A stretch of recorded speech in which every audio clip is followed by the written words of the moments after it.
अस्सलाम वालेकुम एवरीवन। आज की वीडियो में जो है वो the match number 4 of the champions trophy 2025 and the match 2 of group B उसका जो है वो रिव्यू करेंगे। The big match, the Ashes जिसे कह सकते हैं, of the ODI cricket, Australia versus England, and Australia have beaten England by 5 wickets और the highest stage of the ICC tournament history. मतलब कि आईसीसी के जितने भी टूर्नामेंट्स हुए उसमें अभी तक का जो है वो ये हाईएस्ट स्टेज था, and Australia have done it nicely by the सिर्फ मतलब के 5 विकेट्स के नुकसान पे जो है यहाँ पे ऑस्ट्रेलिया ने आसानी से चेज किया टारगेट को। लग रहा था कि मतलब कि अंडर द लाइट्स जो थोड़ा सा मसला होगा, ऑस्ट्रेलिया को पहले 2 विकेट्स भी गई, लेकिन उसके बाद जो है वो पैचेस में जो पार्टनरशिप लगी और जिस तरह से रोल वहाँ पे एलेक्स कैरी ने निभाया, फिर जिस तरह की मतलब के क्रिकेट वहाँ पे जोश इंग्लिश ने खेली, जो डिस्ट्रक्टिव इनिंग्स जो है वहाँ पे मैक्सवेल ने खेली, और लबुशे ने जो है वो जिस तरह की पार्टनरशिप वहाँ पे बिल्ड की है, गेस के that was fabulous chase out from Australia. और इंग्लैंड पे जो है बाद में बात करेंगे, लेकिन सबसे पहले जो है वो प्लेइंग लेवल्स की बात करें। फिल सॉल्ट इंग्लैंड की जो है वो सबसे पहले बात करें, Phil Salt, Ben Duckett, Jamie Smith को जो है वो नंबर 3 पे प्रमोट किया गया। जो इंडिया के खिलाफ ओडीआई सीरीज हुई थी उसमें तो यार वो नंबर 6 पे आ रहे थे, सो आपने डायरेक्ट उसको 3 पे प्रमोट कर दिया। ऐसा उसने मतलब कि क्या कर दिया। Then Joe Root, Harry Brook, Jos Buttler, Liam Livingstone, Brydon Carse, Jofra Archer, Mark Wood and Adil Rashid. On the other hand Australia Australia की बात करें सो मतलब कि उनका वही है कि स्क्वाड मतलब आधा हाल में हो चुका है, क्योंकि काफ़ी जो है स्टार प्लेयर्स छोड़ चुकी हैं। दो के 3 प्रीमियम फास्ट बॉलर थे, स्टार, कमिंस और हेजलवुड, वो नहीं थे, सो उनको जो है वो एक यंग बॉलिंग के साथ जो है वो यहाँ पे जाना पड़ा। बट जो है वो प्रीमियम अगर देखें so Travis Head, Matthew Short, Steve Smith, Marnus Labuschagne, Josh Inglis, Alex Carey, Glenn Maxwell, Ben Warsways, Nathan Ellis, Adam Zampa and Spencer Johnson. सबसे पहले जो वो टॉस की बात करें, so Australia won the toss and elected to field first. और मतलब जब ऑस्ट्रेलिया ने फैसला किया, मुझे पर्सनली लगा कि ऑस्ट्रेलिया को जो है वो पहले बैटिंग करनी चाहिए थी, क्योंकि जैसा कि हमने मतलब कि कल बात की थी अफगानिस्तान और साउथ अफ्रीका के मैच में कि अंडर द लाइट्स जो है वो चेस करना थोड़ा सा मुश्किल है, लेकिन यहाँ पे ऑस्ट्रेलिया को मुश्किल हो सकती थी। लाहौर में स्पेशली जो है वो चेस करना थोड़ा सा टफ था, बट आई गेस कि ऑस्ट्रेलिया ने जो है वो ठीक है अच्छा फैसला किया, अकॉर्डिंग टू द पिच फैसला किया, और पिच के मुताबिक जो है वो पहले जो है इंग्लैंड को बैटिंग के लिए बुलाया। और इंग्लैंड की जो जैसे बैटिंग आई, बेन डकेट जो है बहुत ही अच्छी इनिंग्स वहाँ पे खेली। फिल सॉल्ट जो जल्दी आउट हुए, लेकिन उसके बाद जो है वो जेमी स्मिथ भी आउट हुए, अर्ली विकेट्स मिली वहाँ पे ऑस्ट्रेलिया को, लेकिन उसके बाद एक पार्टनरशिप लगी बिटवीन जो रूट एंड बेन डकेट। और बेन डकेट ने जो है 165 रन की यहाँ पे इनिंग्स खेली, but fabulous innings it was. मतलब के बीच में उन्होंने मतलब थोड़ा सा पहले पार्टनरशिप बिल्ड की वहाँ पे जो रूट के साथ, और एट दी एंड उन्होंने जो मिडिल ओवर्स में टेकिंग विकेट भी खेली, और एट एंड पे जो है थोड़ा सा फिनिश करना चाह रहे थे मैच को, थोड़ा सा मतलब कि स्ट्राइक रेट तेज करके, बट आई गेस कि वहाँ पे अनफॉर्चुनेटली आउट हो गए, लेकिन अच्छी इनिंग्स खेली। 165 रन भी जो है बहुत मतलब के अच्छे खासे रन होते हैं।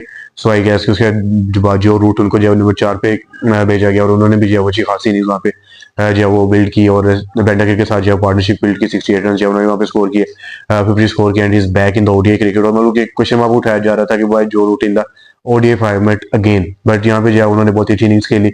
हेटर्स को जो है मतलब उन्होंने एक किस्म का चुप करवाया, और बहुत ही अच्छी इनिंग्स जो है वहाँ पे जो रूट की हमें नजर आई। उसके बाद जो है वो कोई खासी इनिंग्स वहाँ पे मतलब बीट हो नहीं सकी।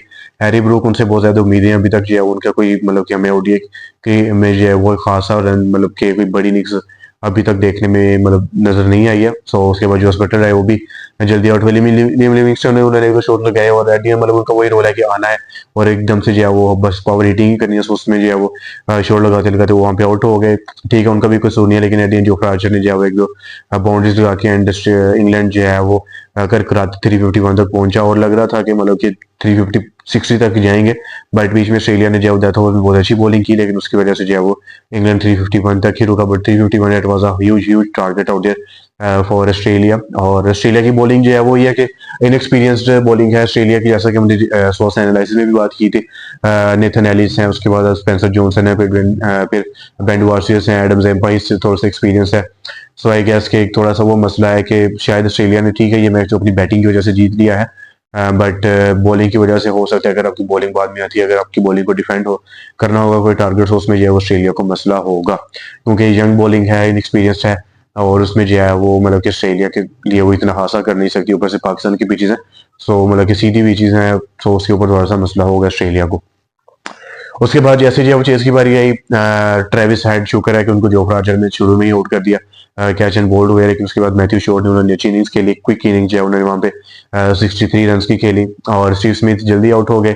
बट आई गेस के ठीक है, थोड़ा सा प्रेशर भी था, बट वो आउट हुए। लेकिन उसके बाद मार्नस लाबुशेन आए और मैथ्यू शॉट ने जो है वो अच्छी खासी वहाँ पे पार्टनरशिप क्रिएट की, और जो एक मतलब कि 10 से 20 ओवर्स तक का जो था उसमें उन्होंने बहुत अच्छी बैटिंग की और सारे बॉलर्स को जो है वहाँ पे उन्होंने न्यूट्रलाइज किया। उसके बाद एलेक्स कैरी ने भी जो है वो एक शो मतलब कि बहुत अच्छी कॉल इनिंग्स उन्होंने रन बॉल इनिंग्स वहाँ पे खेली। पहले उन्होंने जो मानस लाबुशेन को वहाँ पे कॉम्प्लीमेंट किया, उसके बाद उन्होंने जो है वहाँ पे जोश इंग्लिश को कॉम्प्लीमेंट किया, और जोश इंग्लिश उनकी सबसे पहले जो है यहाँ पे बात करनी पड़ेगी। एंड ही इज द मतलब कि आई थिंक के 5th ऑस्ट्रेलियन बन चुके हैं, या 6th या 5th है जिन्होंने तीनों फॉर्मेट्स में जो है वो 100 स्कोर किया है फॉर ऑस्ट्रेलिया। एंड मतलब वही था कि एलेक्स कैरी और जोश इंग्लिश दोनों इकट्ठे खेलेंगे या नहीं खेलेंगे, बट दोनों को इकट्ठा खिलाया गया। और जोश इंग्लिश ने क्या ही परफॉर्मेंस दी पाकिस्तान के खिलाफ, जो है वो सीरीज में भी अच्छी खासी परफॉर्मेंस नहीं आई थी। कैप्टन भी उन्हें ओडीएस में बनाया गया, उसमें भी जो है वो उनकी खासी परफॉर्मेंस नहीं थी। एज अ कैप्टन भी वही है कि थोड़े से क्वेश्चन मार्क्स भी उठाए जा रहे थे, but he has proven everyone wrong out there. और बहुत ही अच्छी इनिंग्स जो है वो यहाँ पे जोश इंग्लिश ने खेली। उसके बाद मैक्सवेल आए, मैक्सवेल ने भी जो है वो जो 32 रन बनाए 15 बॉल्स पे, quick fire innings from Glenn Maxwell, और अच्छे से जो मैच को वहाँ पे फिनिश किया। 356 मतलब कि चेज करना बहुत ही मतलब कि बड़ी बात है, और वो भी लाहौर जैसी पिच पे जहाँ पे पाकिस्तान से जो चेज नहीं हो सका था। सो आई गेस के all the credit goes to the middle order, Alex Carey, Josh Inglis, Labuschagne and then Maxwell. और आई गेस के वही है कि बाकी टीमों को जो है वो चेस करना है, लाहौर में करना है या किसी भी स्टेडियम में करना है पाकिस्तान में। सो आई गेस कि उनको सीखना चाहिए कि किस तरह से आप इनिंग्स को बिल्ड करते हैं। One batter has to stay on the crease and one batter has to attack. Attacking is the key, staying on the crease is also a key, कि आप एक बड़ा टारगेट जो है वो वहाँ पे चेज कर सकते हैं। So what a win out there for Australia, amazing win. और इंग्लैंड की बॉलिंग वही है कि जोफ्रा आर्चर और मार्क वुड से बहुत ज्यादा उम्मीदें थी, आदिल रशीद से भी उम्मीदें थी कि तीनों के एक विकेट, सबको एक विकेट मिली, बैडन कार्ड्स को एक विकेट मिली, फिर लिविंगस्टन को भी एक विकेट मिली। बट इन दोनों से ज्यादा उम्मीदें थी जोफ्रा आर्चर और मार्क वुड के, एक स्पीडस्टर हम दोनों की बस यही कोशिश थी कि कौन ज्यादा फास्ट बॉल डाल सकता है, कौन ये कर सकता है, कौन ज्यादा बाउंसर डाल सकता है, कौन जो है वो ज्यादा पेस से मतलब बॉलिंग कर सकता है। बट दोनों ने जो विकेट लेने की कोशिश नहीं की। आदिल रशीद ठीक है भैया, एक स्पिनर जो है वो कितना ही आपके वो मतलब कि मदद करेगा, सीधी पिच हो एक किस्म की। तो गैस के दोनों से बहुत ज्यादा उम्मीदें थी, दोनों को अच्छा करना चाहिए था, बट दोनों ही जो है वो एक तरह से फेल ही हुए, क्योंकि ऊपर से भी जो विकेट्स गिरी वो भी 2 अर्ली विकेट्स खेली, ट्रेविस हेड की और स्टीव स्मिथ की। उसके बाद जो है पार्टनरशिप लगी रही, लाबुशेन की और मैथ्यू शॉट की पहले पार्टनरशिप लगी, उसके बाद जो है वो लाबुशेन और एलेक्स कैरी की पार्टनरशिप लगी, फिर एलेक्स कैरी और जोश इंग्लिश की पार्टनरशिप लगी, फिर जोश इंग्लिश और ग्लेन मैक्सवेल की पार्टनरशिप लगी, और अल्टीमेटली मैच वहाँ पे जो है वो फिनिश हो गया। मतलब विकेट्स गिरती रही, बट पार्टनरशिप्स के बाद गिरती रही, नुकसान जब होता रहा फिर विकेट्स गिरती रही, उसका मतलब कोई फायदा नहीं हुआ। सो आई गेस कि इंग्लैंड की बॉलिंग थोड़ी सी इंप्रूव हो सकती थी, थोड़ी सी कैप्टनसी भी वहाँ पे जोस बटलर की इंप्रूव हो सकती थी। अच्छा खासा जो है इनके पास अब कैप्टनसी का एक्सपीरियंस है after the 2019 World Cup. So I guess कि थोड़ा सा मेच्योर कैप्टन वहाँ पे जोस बटलर को होना चाहिए था।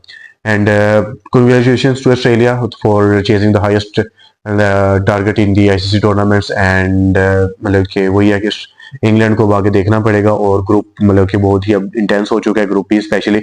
अब देखना पड़ेगा कि अगले मैच में जो है वो क्या होता है। आई गेस के the next match is Afghanistan versus England and on Wednesday. So let's see कि उस मैच में जो है वो क्या होता है। बट वही है कि अब थोड़ा सा टैक्टिक्स देखने पड़ेंगे। साउथ अफ्रीका एंड ऑस्ट्रेलिया लग रहा है कि दोनों स्ट्रॉन्ग कंटेंडर हैं फॉर द सेमीफाइनल्स, और कल जो है वो India versus Pakistan है, the biggest match of the champion trophy, the biggest rivalry in the cricketing world, and best of luck to the both teams.